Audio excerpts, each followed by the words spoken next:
Good morning, Emmanuel Baptist and all those watching the devotions. It's a beautiful Thursday morning here in Virginia.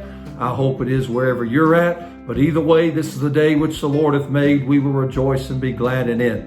As I was doing my morning devotions and meditations this morning, one of the places I was in Psalm 77. And the Lord just gave me something for myself and also, I believe, to help y'all this morning. In Psalm 77, in verse number 2, Asaph makes a statement that he in the day of his trouble, he sought the Lord. His soul ran in the night and ceased not. And then he makes a statement, my soul refused to be comforted. He said, I remembered God and was troubled. I complained and my spirit was overwhelmed. Thou holdest mine eyes waking. I am so troubled that I cannot speak. He said, I've considered the days of old, the years of ancient times.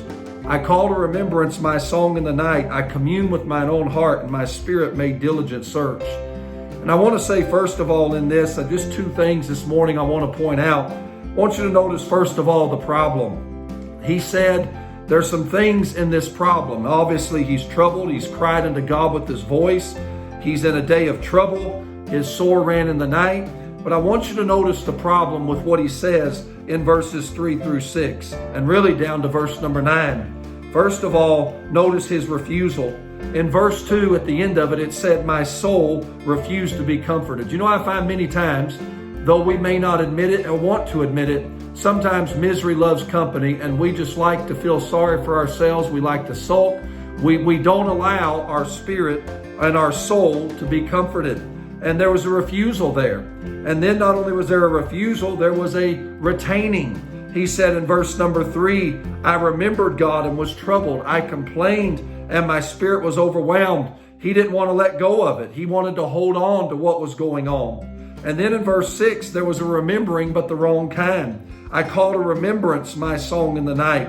And he said in verse 5, I consider the days of old. He's not looking for things to build up. He's looking for reasons to be upset. And then there's a reasoning in verse number 6. He said, I commune with my own heart. I call to remembrance a song of the night. My spirit made diligent search.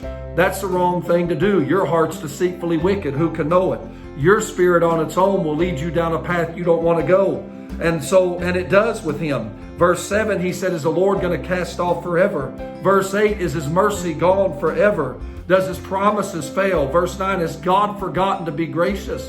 Because he communed with his own heart and because he searched with his spirit, he was coming up with all the wrong answers. Listen, child of God, it's never a good thing to look to yourself when you're looking for answers. But notice not only the problem, but the prescription. In verse 10, I see a reality. He said, this is my infirmity. First of all, I got to realize I'm weak.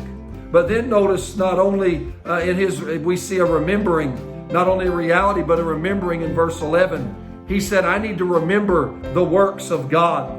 He said in verse 11 and 14, I need to remember the wonders of God. Thou art the God that doest wonders. He said, I need to remember the willingness in verse 12. I will meditate also of thy work and talk of thy doings. In other words, I'm going to quit complaining. I'm going to quit looking at my heart and my spirit and my feelings and my will, and I'm going to look to you. And then he said, I'm going to worship. Verse 13, thy way, O God, is in the sanctuary. The prescription to our problem is get a reality. We're weak. And then it's remember the right things, his works, his wonders, his ways, his willingness, and worship him today. God bless you. We'll see you tomorrow morning.